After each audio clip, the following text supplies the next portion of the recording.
क्या हुआ जब महाराज कंस ने किया हस्तिनापुर पर आक्रमण। इससे पहले आपको इनके पीछे के रहस्य की बात बता देता हूँ कि महाभारत समय के 3 बड़े ऐसे राज्य जिन पर आज तक किसी ने विजय प्राप्त नहीं की है। पहला है हस्तिनापुर, जिसके रक्षक स्वयं पितामह भीष्म जो असीम शक्तियों के स्वामी हैं, और दूसरा है इंद्रप्रस्थ, जिस पर 5 पांडव महाशक्तिशाली थे, और तीसरा था द्वारकाधीश स्वयं, जिसके रक्षक स्वयं भगवान कृष्ण थे। ये ऐसे 3 राज्य थे जिन पर विजय प्राप्त करना इंसानों की क्या औकात, स्वयं देवता भी इन पर आक्रमण करने से डरते थे। आखिर क्या हुआ जब कंस ने हस्तिनापुर पर आक्रमण किया। यह उस समय की बात है जब पितामह भीष्म अपने भाई विचित्रवीर्य के लिए एक सुयोग्य स्त्री की खोज कर रहे थे। वे खोजते खोजते वे सभी राज्यों में घूमे, परंतु उन्हें ऐसी कोई भी सुंदर कन्या नहीं मिली जो उनके विचित्रवीर्य के लिए उपयुक्त हो। भीष्म पितामह ने अपने सैनिकों और सैनिक पतियों को भी इसके कार्य के लिए नगरी और कई राज्यों में भेजा। तभी भीष्म पितामह का एक सेनापति भगदत्त के राज्य में पहुंचा। वहां उसने देखा कि वह मनुष्यों की बलि दे रहा है। यह बात उस सेनापति ने पितामह भीष्म से कही तो भीष्म पितामह को बहुत अधिक क्रोधित हुआ और उसने उस समस्त राज्य को नष्ट करने का प्रण लिया। परंतु उसने सोचा इसके साथ निर्दोष जनता भी मारी जाएगी। तभी पितामह ने अपने एक ही बाण का आह्वान किया और हस्तिनापुर से ही भगदत्त को समाप्त कर दिया। भगदत्त के समाप्त होते ही वहाँ के जितने भी सैनिक थे उन सभी में भगदड़ मच गई। यह खबर जब उसके मित्र कंस को लगी तो वह भी बहुत क्रोधित हुआ और उसने पितामह भीष्म पर आक्रमण करने का विचार किया। पर पितामह भीष्म के और कंस के युद्ध होने से पहले हम आपको पितामह की असीम शक्तियों के बारे में बताएंगे।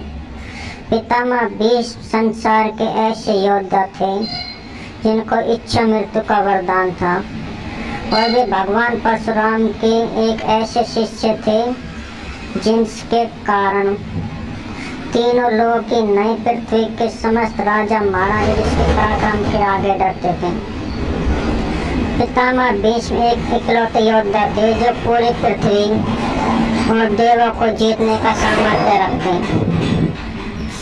पितामह के पास असीम शक्तियों के साथ भगवान भोलेनाथ का भी आशीर्वाद था कि उसे युद्ध में कोई पास नहीं कर सकता।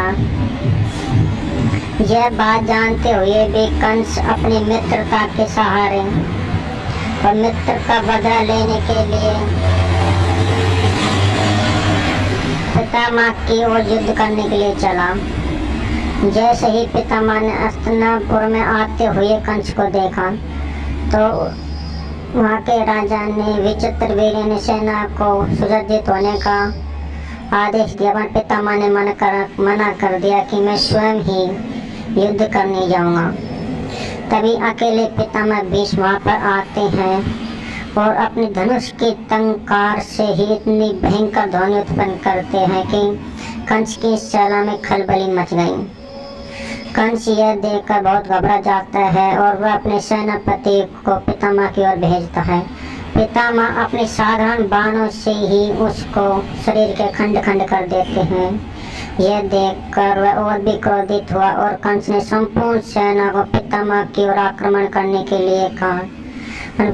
पितामह एक इस तरह से युद्ध कर रहा था जैसे कोई हजारों पितामह एक साथ युद्ध कर रहे हों, और उन्हें संपूर्ण सेना का विनाश कर दिया।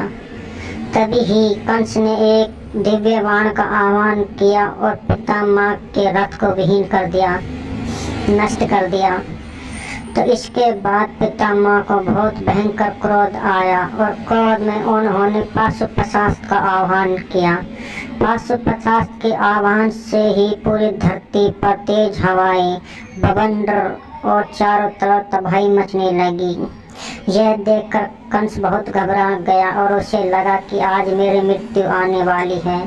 तभी ही आकाशवाणी हुई और आकाशवाणी ने कहा कि हे पितामह भीष्म, आप इस अस्त्र का प्रयोग इस कंस पर ना करें, क्योंकि इसकी मृत्यु किसी और के हाथों लिखी है।